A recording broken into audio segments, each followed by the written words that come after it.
आप लोगों से मुखातिब हूँ। मेरा नाम लक्ष्मण यादव है और मैं अभी जाकिर हुसैन कॉलेज में पढ़ा रहा हूँ। आज तक पढ़ाने के दरमियान साहित्य का विद्यार्थी हूँ, लेकिन दर्शन एक हिस्से के रूप में लगातार जुड़ा रहा। लेकिन इस समूह के बीच में दर्शन पर बोलना ये बेहद मुश्किल और चुनौतीपूर्ण है। मैं प्रयास करता हूँ कि कुछ बातें आपसे साझा कर सकूं। कुछ बातें तो जो मुझे कहनी थी मेरे पूर्व के वक्ताओं ने तथ्यात्मक रूप से रख दी कि जिसे हम दर्शन कहते हैं उसकी पूरी रूपरेखा भारतीय संदर्भ में किस तरह से आकार लेती है, उसमें कितने प्रकार के दर्शन हैं और उनकी पूरी रूपरेखा कैसे हमारे आज तक की अतीत में विकसित हुई। मैं कुछ बातों के क्रम में एक दूसरे से जोड़ करके अपनी बात रखना चाह रहा हूं। मसलन दर्शन को लेकर के एक सामान्य धारणा यह है कि मनुष्य के अस्तित्व के होने में शुरुआती जो कुछ बिंदु हैं जिनसे आप ये कल्पना कर सकते हैं कि मनुष्य किस प्रकार से बाकी भी लिविंग से अलग है, उसमें बुनियादी तत्व है उसका बुद्धि और विवेक। भारतीय ज्ञान मीमांसा ने बुद्ध की बजाय विवेक शब्द को बहुत महत्वपूर्ण रखा।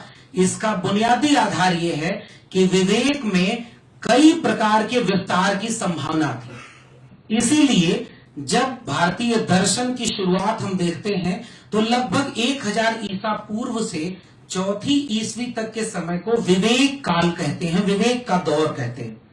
और उस विवेक के दौर में सबसे महत्वपूर्ण बात रही कि परस्पर विरोधी दर्शन विकसित होते रहे और पूर्व के वक्ताओं ने उनका उल्लेख कर दिया है कि आस्तिकवादी दर्शन के साथ साथ नास्तिकवादी दर्शन भारतीय परंपरा में मिलते हैं।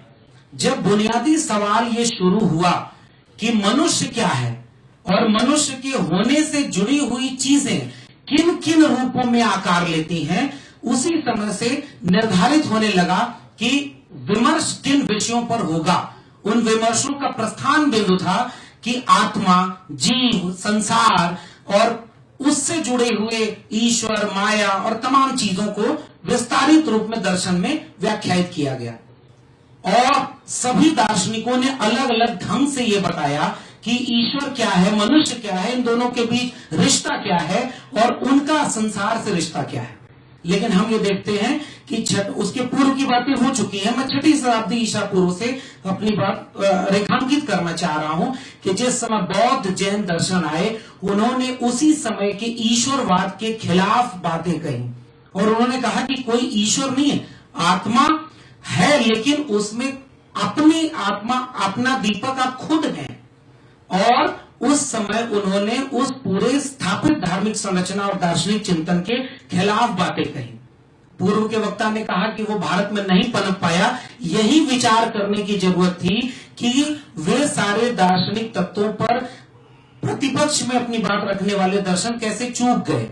और उसके बाद हम देखते हैं कि फिर दर्शन की कई रूपरेखाएं आती हैं जिनमें कर्मकांड धीरे धीरे हावी होने लगा और मूर्ति पूजा, कर्मकांड, दिखावा, आडंबर ये दर्शन पर हावी होने लगे। अन्यथा जिस पाइथागोरस प्रमेय की बात की जा रही थी वही तो न्याय, वैशेषिक और सांख्य दर्शन थे जिन्होंने पदार्थवादी आलोचना की कि इस पूरी सृष्टि की उत्पत्ति कैसे हुई है। वहां पदार्थ था, कण था, वह कब धर्मशास्त्र और कर्मकांड में बदल गया, इसकी चिंता आज हमें करनी है। इसलिए हम यहां पर बैठे हुए हैं।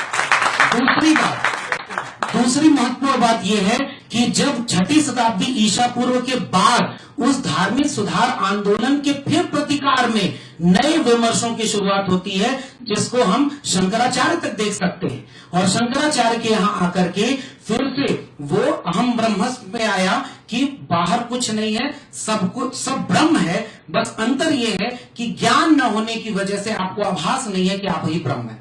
लेकिन उसका फिर प्रतिकार हमारे भारतीय परंपरा में क्या मिलता है कि भक्ति आंदोलन शुरू होता है और उस भक्ति आंदोलन में फिर से रामानुजाचार्य से लेकर के वल्लभाचार्य तक आते हैं और वो ये कहते हैं कि यह पूरा जैसे आप मिथ्या कह रहे थे वही तो मूल है और इस मनुष्यता केंद्र में है, क्योंकि आपका दर्शन जो कल को मोक्ष पर आधारित था, उसमें मनुष्य के दुख दर्द नहीं थे।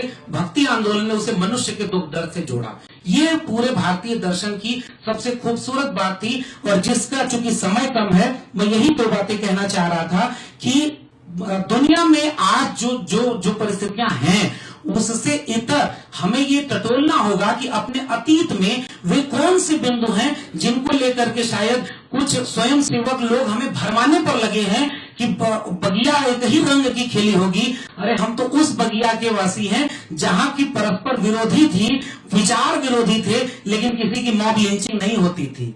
वो उनके सामने ही खड़े होकर के कहते थे कि हम आपके विचारों को नहीं मानते हैं, और कबीर के रूप में हमारे सामने आते हैं। और कबीर, सूर, तुलसी, उन सारे लोगों में देखेंगे कि अतीत के उन कर्मकांडी चीजों से दूर हट करके मोक्ष को संसार से जोड़ा। और फिर आज जब हम खड़े होते हैं तो हम ये कहते हैं कि हमें ये टटोलना होगा कि 6ठी शताब्दी ईसा पूर्व का धार्मिक सुधार आंदोलन, पदार्थवादी दर्शन और भक्ति आंदोलन, ये तीनों वो प्रयाण हैं जिनसे आज के हम तमाम विमर्शों और सवालों से, उन लोगों की चुनौतियों से भी टकरा सकते हैं जो शायद आज हमें एक रंग में रंगना चाहते हैं। और अतीत में कबीर दास के उस दोहे के साथ खत्म करूंगा कि जरूरी नहीं है कि दर्शन पर बोलने के लिए हमें सारे वेद, वेदांग सब कुछ पढ़ने चाहिए। हमें ये टटोलना होगा कि कबीर का अंतिम समय था तो एक दार्शनिक जो है बहुत प्रचलित था, उसने कहा कि मैं सारे लोगों को शास्त्रार्थ में हरा चुका हूं, और सारे शास्त्र लेकर के कबीर को हराने जाता है। तो कबीर के एक वहां पर रहने वाला सेवक एक वाक्य बोलता है उससे कि जन कबीर का शिखर घर बाग सिलैली गैल, और पाव न टीके पिपील का पंडित लाते बैल। अरे कबीर तो वो ज्ञान और अनुभव की बात करता है जिसकी राह बड़ी रफ्तीली है, तुम सारा शास्त्र लाद करके उसे हराने चले हो। आज जरूरत ये नहीं है कि शास्त्रों के विद्वान हो या शास्त्रों को हम बहुत जानने वाले हो। आज जरूरत इस बात की है कि अतीत को फिर से रिवाइज करें और देखें कि हम कहां से चले थे और मॉब लिंचिंग तक पहुंच गए। हम तो सबको बराबर तक मानने वाले थे। बहुत बहुत शुक्रिया।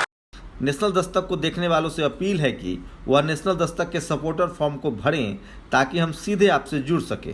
नेशनल दस्तक की आपसे गुजारिश है कि अगर इसको बचाना चाहते हैं तो नेशनल दस्तक को सब्सक्राइब करने के लिए रेड कलर के सब्सक्राइब बटन को दबाएं, फिर बेल आइकन की घंटी दबाएं। नेशनल दस्तक को बचाने के लिए बहुत जरूरी है कि हर खबर को शेयर करें, लाइक करें, कमेंट जरूर करें।